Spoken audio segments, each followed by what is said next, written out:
വാളിൽ ബാബുചേട്ടൻ അഭിനയിച്ച ഒരു സിനിമയിലെ സീനിന്റെ ഫോട്ടോ കാണിക്കും. ഏതാണ് ആ സിനിമ എന്ന് ഐഡന്റിഫൈ ചെയ്യണം.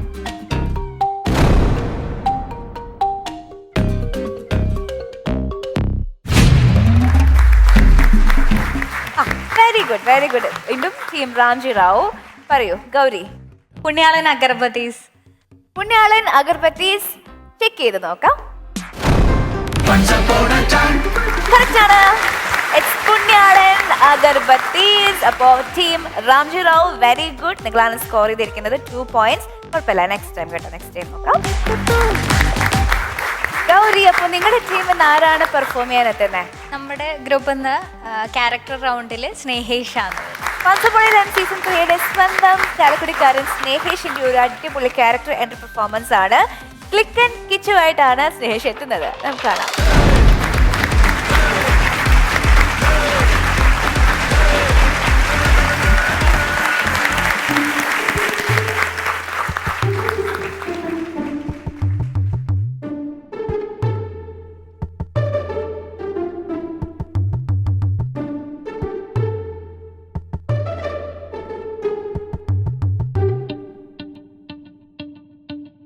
ചിരിക്കോ ഒന്ന് ഫോട്ടോ എടുക്കാനാ?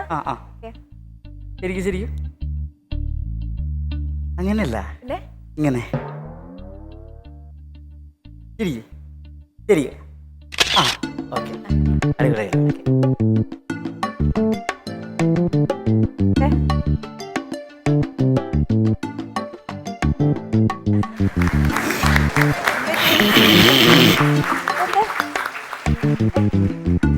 എന്റെ ലവറായിരുന്നു,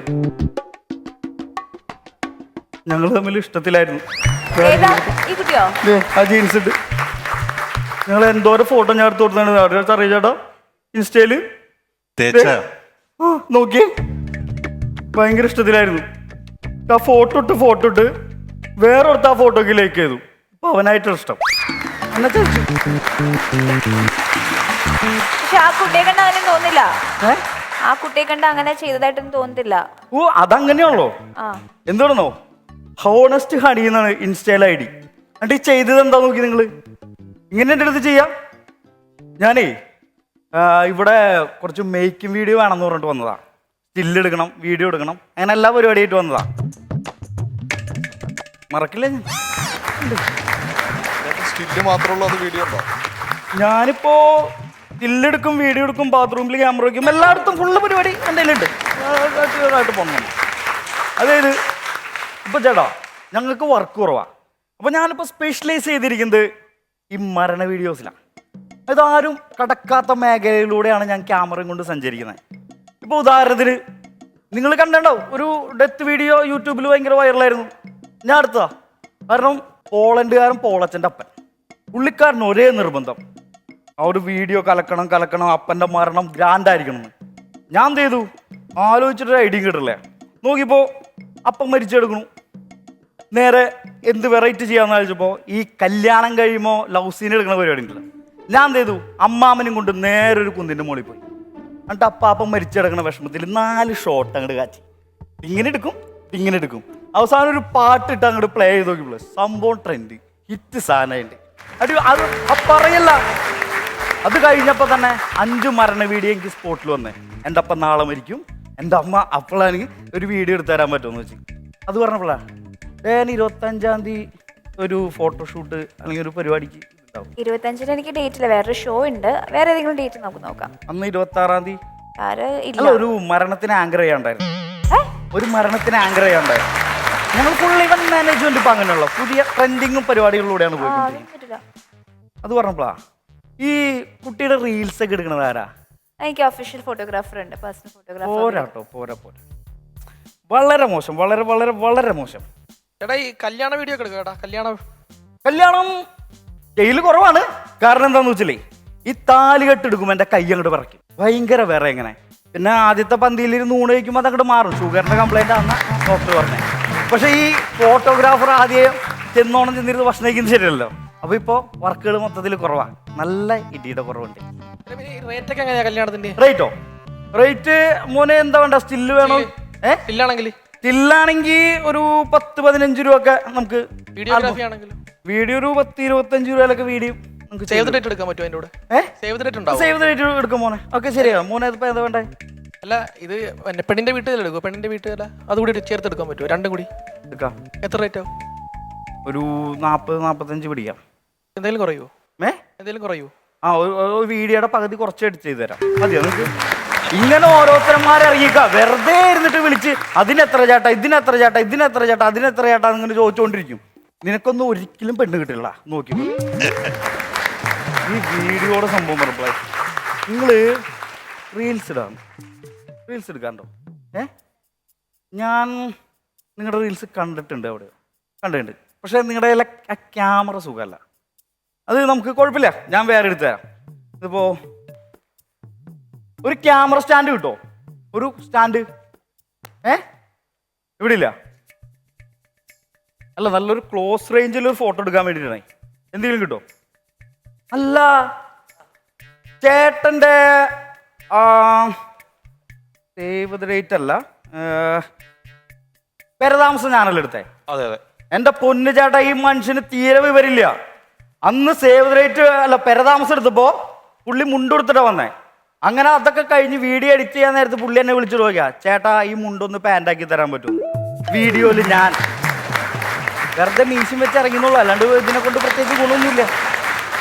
ഈ റീൽസിന്റെ കേസ് പറഞ്ഞപ്പോ ക്യാമറ സ്റ്റാൻഡ് ഒരു രക്ഷയില്ല. ഒരു സ്റ്റാൻഡിന് വേണ്ടിയിട്ട്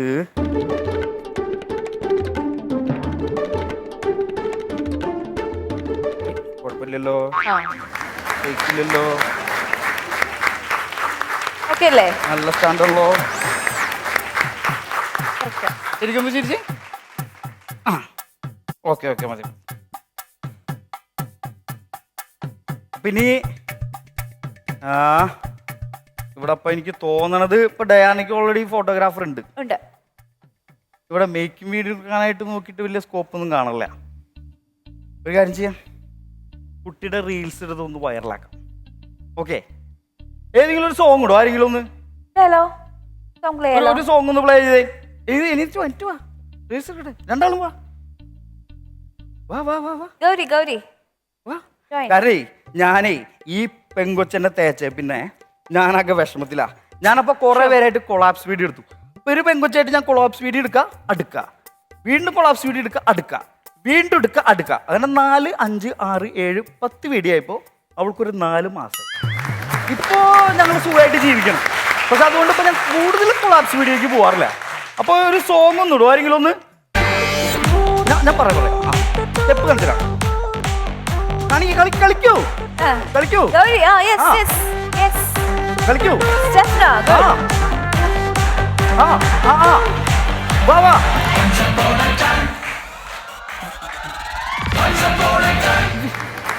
ഇല്ല പോരാ പോരാ, ഒന്നുകൂടി സോങ് റിപ്പീറ്റ് ചെയ്യൂ. ഇടൂ ഇടയാറൂ. വാ വാ വാ, ശരിയാവില്ല. രണ്ട് നിങ്ങൾ വൈറലാക്കി തരാം. റീൽസ് സെന്ററിൽ പോയി ചെയ്യാം. ഡാൻസ് ചെയ്യും. അങ്ങോട്ട് തിരിയും, ക്യാമറയ്ക്ക് നോട്ടെ. പോരാ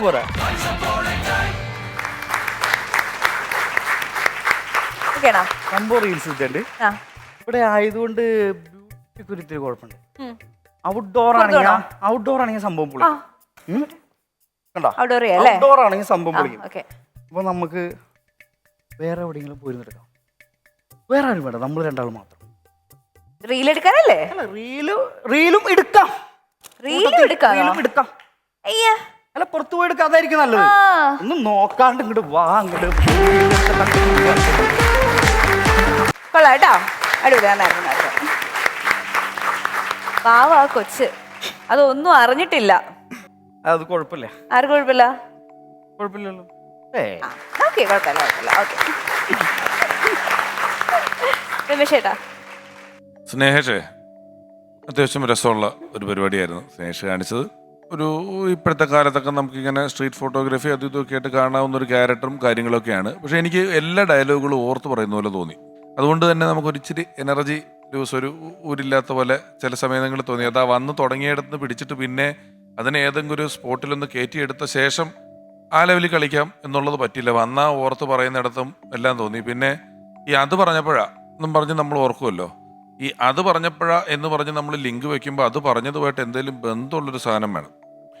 ഞാൻ ചോറുണ്ടാന്ന് പറഞ്ഞപ്പോഴാ അപ്പോഴാണ് ഞാൻ ഓർത്തത് സിനിമയ്ക്ക് പോകാം എന്ന് പറഞ്ഞ പോലെ ബന്ധിപ്പിക്കാൻ പറ്റൂല. നിങ്ങൾ ഒരു ബന്ധമില്ലാത്തൊരു സാധനം പറഞ്ഞിട്ട് അത് പറഞ്ഞപ്പോഴാ ഞാനേ എന്ന് പറഞ്ഞ് വേറൊരു കാര്യം പറയും. അത് പറഞ്ഞപ്പോഴാ ഉപയോഗിച്ച് ബന്ധിപ്പിച്ച 1-2 സ്ഥലങ്ങൾ ഒരു ബന്ധമില്ലാത്ത ബന്ധിപ്പിക്കലായിപ്പോയി എന്ന് തോന്നി. ബാക്കി അത്യാവശ്യം രസമുള്ള പരിപാടി അങ്ങോട്ടും ഇങ്ങോട്ടും നടന്ന് ചില കുഞ്ഞു കുഞ്ഞു പരിപാടികളും കാര്യങ്ങളും.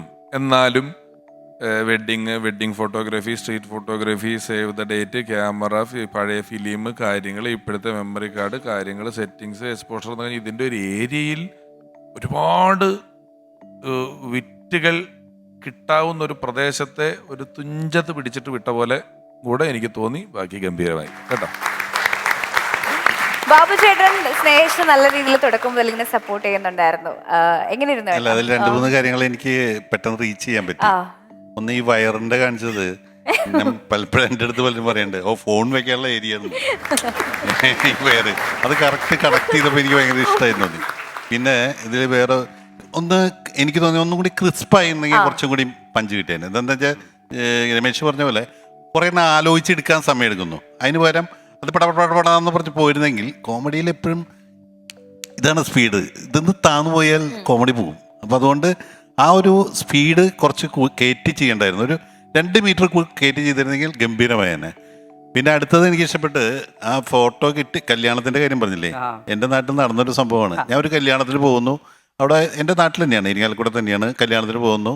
അപ്പോൾ അവിടെ ഒരു ഫോട്ടോഗ്രാഫർ വടക്കാഞ്ചേരി, ഞാൻ പേര് പറഞ്ഞാൽ ഇപ്പം ചിലപ്പോൾ റീച്ച് ചെയ്യും, അത് പോട്ടെ, വടക്കാഞ്ചേരിയിൽ നിന്ന് ആണ് കല്യാണക്കാർ. അപ്പോൾ ആ ഫോട്ടോഗ്രാഫർ എൻ്റെ അടുത്ത് വന്നു, ചേട്ടാ എന്നെ മനസ്സിലായില്ലേ? അപ്പോൾ നമ്മളവിടെ ഷൂട്ടിങ്ങിന് പോയപ്പോൾ കുറച്ച് സഹായങ്ങളൊക്കെ ചെയ്തിട്ടുള്ള ആളാണ്. അപ്പോൾ എനിക്ക് മനസ്സിലായി എന്നൊക്കെ പറഞ്ഞ് അങ്ങനെ കല്യാണം കഴിഞ്ഞപ്പോൾ ഞാൻ തിരിച്ചു പോന്നു. പെട്ടെന്ന് രാത്രി ഒരു 10:30 മണിയായിപ്പോൾ ഒരു 2 ദിവസം കഴിഞ്ഞപ്പോൾ എൻ്റെ വീട്ടിലൊരു കാറ് വന്നിട്ട് ഗേറ്റുമ്പോൾ ഭയങ്കര അടി. അവസാനം ഞാൻ തുറന്നു നോക്കിയപ്പോൾ ഇയാളാണ്, അന്ന് ഇവിടുത്തെ ഫോട്ടോഗ്രാഫറാണ്. അപ്പോൾ എൻ്റെ അടുത്ത് പറഞ്ഞു, ചേട്ടാ എന്നെ ഒന്ന് സഹായിക്കണം, എന്ത് പറ്റിയെന്ന് ചോദിച്ചു. അല്ല, എൻ്റെ ക്യാമറ വർക്ക് ചെയ്തില്ല, ഒറ്റ ഫോട്ടോ കിട്ടിയില്ല, എനിക്ക് മറ്റേ ഫോട്ടോഗ്രാഫറെ ഒന്ന് പരിചയപ്പെടുത്തി. അന്ന് പക്ഷെ ബാബുചേട്ടൻ കണ്ടിട്ടുണ്ട് ആ ഫോട്ടോഗ്രാഫറെ, ആ ഫോട്ടോഗ്രാഫർ ഒന്ന് കണക്ട് ചെയ്ത് തരണം എന്ന് പറഞ്ഞു. അവസാനം രാത്രി ഇയാളുടെ കൂടെ ഞാൻ പോയി, ആ അതേ ഫോട്ടോ തന്നെ ഇയാൾ വേറെ ആൾ പഠിച്ചു. എന്ത് ചെയ്യാൻ പറ്റും? അപ്പൊ ഇതൊക്കെ ചിലപ്പോൾ ജീവിതത്തിൽ സംഭവിക്കുന്നതാണ് കേട്ടോ. ഒരു ഫോട്ടോഗ്രാഫർ, ഞാനൊരു കല്യാണത്തിന് ചെന്നപ്പോൾ അവനൊരു ചെറിയ വിരട്ട് നടത്തുകയാണ്. അതായത് 2, 3, 4, 5 ഫോട്ടോഗ്രാഫർമാർ ഇപ്പോൾ ഉണ്ടാവുമല്ലോ, ഒരു ഫ്രീ ആയിട്ട് വരുന്നൊരു 4 പേര്, വിളിച്ച 2 പേര്, അങ്ങനെയൊക്കെ. ഇതിൽ ഒരുത്തൻ കുറച്ച് പുതിയ സാധനങ്ങൾ ഇറക്കിയിരിക്കുകയാണ്. പുതിയ സാധനം ഞാൻ സ്റ്റേജിന്റെ ഫ്രണ്ടിൽ അവനൊരു ചെറിയ ട്രാക്ക് പോലെ ഇട്ടിരിക്കുന്നു, അതിലെ ക്യാമറ തള്ളിപ്പോകുന്നു. പിന്നെ തന്നെ ആൾക്കാരുടെ ഇടയിൽ കൂടെ ഓടി നടക്കുന്ന ഒരു ക്യാമറ, ഇവൻ റിമോട്ടിൽ കൺട്രോൾ ചെയ്ത് അങ്ങോട്ടും ഇങ്ങോട്ടും എന്നൊക്കെ പറയുമ്പോൾ കുറച്ച് സാധനങ്ങൾ അവിടെ ഇറക്കിയിട്ടുണ്ട്. അപ്പം ബാക്കിയുള്ള ക്യാമറമാർക്ക് ഇവൻ്റെ ഈ ഷോ കണ്ടിട്ട് ചെറിയൊരു ഈഗോയും അടിച്ചിട്ടുണ്ട്. എന്ത് ചെയ്യണം, ഇവനെ എങ്ങനെ ഒതുക്കാൻ പറ്റുന്നൊന്നും അറിയുന്നില്ല. പക്ഷെ ഇവൻ ആ ഓഡിറ്റോറിയത്തിന്റെ അപ്പുറത്തെ ഹാളിൽ സദ്യ നടക്കുന്ന സമയത്ത് ഇവൻ ഹെലിക്കാം കയറ്റി വിട്ടു കേട്ടോ. ആ പപ്പടം എല്ലാം കൂടെ പറന്നു പോയിട്ടുണ്ടല്ലോ. ആരുടാന്ന് വെച്ചിട്ട് ഇവൻ ഞെക്കിട്ട് ഈ സാധനം ഇത് വഴി കൂടെ അല്ലേ കൊണ്ടുവരാൻ പറ്റുള്ളൂ, ലാൻഡ് ഇടിച്ചിറക്കാൻ പറ്റില്ല. ഇത് ഫൂന്ന് പറഞ്ഞ് ഒരു നേരം പപ്പടം മുഴുവൻ പറത്തി കുറെ പേരുടെ ഷർട്ടിൽ സാമ്പാറുമായി എല്ലാം കൂടെ ആയിട്ട് മറ്റവരുടെ ബ്രാക്കേ 1 മിനിറ്റ് കൊണ്ട് ഇവന്റെ സ്റ്റാർഡ് ഇടിഞ്ഞ് കുശിനിക്കാരനൊക്കെ ഇവനെ ഓടിച്ചിട്ട് പിടിച്ച് നല്ല ചീത്തയും തെറിയും അതിന്റെ കാലൊക്കെ ഓടിച്ചു കളഞ്ഞ് ഹെലിക്കാമിന്റെ മേത്ത് മുഴുവനായിട്ട്. അങ്ങനെ ചില അബദ്ധങ്ങൾ പറ്റും ഇതും കൊണ്ട്. ഞാൻ പറയുന്നത് ഇങ്ങനത്തെ ഒരു ഏരിയയിൽ നിന്ന് സ്നേഹേഷം കുറേ വിറ്റുകൾ കിട്ടുമായിരുന്നു. അത് ഇപ്പൊ ഓൾറെഡി മുമ്പ് സമയപരിധി ഉണ്ട്. അല്ല, സ്റ്റാൻഡപ്പ് ഒരു എപ്പിസോഡ് ഫുൾ ഫോട്ടോഗ്രാഫി ചെയ്തതുകൊണ്ട് അതിലും അങ്ങനത്തെ കുറച്ച് സാധനങ്ങൾ. നിന്നോട് ആരെങ്കിലും ഇത് തന്നെ എടുത്തോണ്ട് വരാൻ നിർബന്ധിച്ചോ? നിന്നോട് ഞാൻ പറഞ്ഞു ഇത് തന്നെ, വേറെ ലോകത്ത് എന്തെല്ലാം ക്യാരക്ടർ ഉണ്ട്. കംഫർട്ട് പിടിച്ചതാണ് കുഴപ്പം. നിന്റെ കംഫർട്ട് സോൺ നീ പൊട്ടിച്ചെങ്കിൽ നല്ലത് കിട്ടിയേനെ. നീ കംഫർട്ട് പിടിച്ചപ്പം ഈ കുഴപ്പമുണ്ട്. അതില്ലെങ്കിൽ അതിന് കുറച്ചുകൂടെ ഒരു എനർജി ഉണ്ടാക്കുക, റീൽസ് എടുക്കാൻ പോയ കഥകൾ, കാര്യങ്ങളോ അങ്ങനെ ഒരു ഏരിയ പിടിക്കബിൾ ആയിട്ടുള്ളത് പിടിച്ചില്ല എന്നുള്ളതിൻ്റെ ഒരു സങ്കടം ഉണ്ടായിരുന്നു. ഫോട്ടോഗ്രാഫി എന്നൊക്കെ പറഞ്ഞ് ഇഷ്ടംപോലെ സാധനം കിട്ടുന്ന ഒരു ഏരിയയാണ്. ഞാൻ ഈ മരണ വീഡിയോ എടുക്കാൻ പോയിട്ടുള്ള ആളാണ് ഇതിൻ്റെ തുടക്കകാലത്ത്. മൊബൈൽ ക്യാമറ ഇത്രയും വിജയമല്ലാത്ത സമയത്ത്, എൻ്റെ തുടക്ക സമയത്ത് ഈ ഞായറാഴ്ച ദിവസമൊക്കെ എല്ലാ ക്യാമറമാർക്കും കല്യാണം ഉണ്ടാവും. നമ്മുടെ നാട്ടിലുള്ള ക്യാമറമാർക്കൊക്കെ എല്ലാ ഞായറാഴ്ചയും അവർ തിരക്കായിരിക്കും. അപ്പം ഒരാളുടെ അച്ഛൻ ഞായറാഴ്ച മരിച്ചിട്ട് പുള്ളിക്ക് അത് എടുക്കണമെന്ന്. അപ്പം ഞാനന്നൊരു പ്രാദേശിക കേബിൾ TV-യിൽ വർക്ക് ചെയ്യുന്ന സമയമുണ്ടായിരുന്നു. അതുകൊണ്ട് ചെറിയൊരു ഹാൻഡി ക്യാമറ ആയിട്ട് പോയിട്ട് മരിച്ച വീട്ടിൽ, അന്നൊക്കെ പക്ഷേ ക്യാമറ ആയിട്ട് പോകുമ്പോൾ ശത്രുവിനെ പോലെ കാണുമായിരുന്നു. മരിച്ച വീട്ടിലാണോ ഇതുകൊണ്ട് വരുന്നത് എന്നുള്ളവരെയൊക്കെ ചോദിക്കുമായിരുന്നു. പക്ഷെ ഞാനത് അന്ന് കാലത്തെ ഞെട്ടിക്കുന്ന എഡിറ്റിങ്ങും കാര്യങ്ങളൊക്കെ കാഴ്ചവെച്ച് ഈ ചില ഫോട്ടോഗ്രാഫർമാര് മരണ വീട്ടിൽ ചെന്നിട്ട് ഇത് ഓർക്കാണ്ട് പറഞ്ഞു സ്മൈൽ പ്ലീസ് എന്ന് പറയും നോക്കിയിട്ട് പക്ഷെ ഒരു വളരെ വിഷമമുണ്ടാക്കുന്ന ഒരു ഏരിയയാണ് ഈ മരിച്ച വീട്ടിൽ ഫോട്ടോഗ്രാഫി. ഒരു വലിയ ബുദ്ധിമുട്ടുള്ള. എന്തായാലും നന്നായിരുന്നു. അടുത്ത തവണ കുറേ കൂടി സ്പീഡാക്കുക കേട്ടോ. സ്നേഹേഷ് നന്നായിരുന്നു. എനിക്ക് ഇഷ്ടപ്പെട്ടെന്ന് വെച്ചാൽ സ്നേഹേഷിന്റെ കുറെ മറ്റേ മാനറിസംസും ആക്ഷൻസും ഒക്കെ നല്ല രസമുണ്ടായിരുന്നു. നമ്മുടെ സ്നേഹേഷിനെ ഈ ഒരു സെഗ്മെന്റിൽ ഹെൽപ്പ് ചെയ്ത് നമ്മുടെ ഓഡിയൻസ് ആയിട്ട് വന്ന കുട്ടിയാണ്. കുട്ടിയുടെ പേരറിയോ? ഋഷിത. ഋഷിത സൂപ്പർ കേട്ടോ. Thank you so much. Thanks പറഞ്ഞോ. എന്താ ട്രീറ്റ് ചെയ്യാൻ പോകുന്നത്? മിഠായി മേടിച്ചു കൊടുക്കുന്നുണ്ടോ? അല്ല മിഠായി മേടിച്ചു കൊടുക്കുന്നുണ്ടോ? അല്ല ആ കുട്ടി തിരിച്ചു ചോദിക്കണേ ചേട്ടനെ പറ്റി വലിയ ധാരണ ഇല്ലല്ലോ എന്ന്. All the best Snehesh. നന്നായി.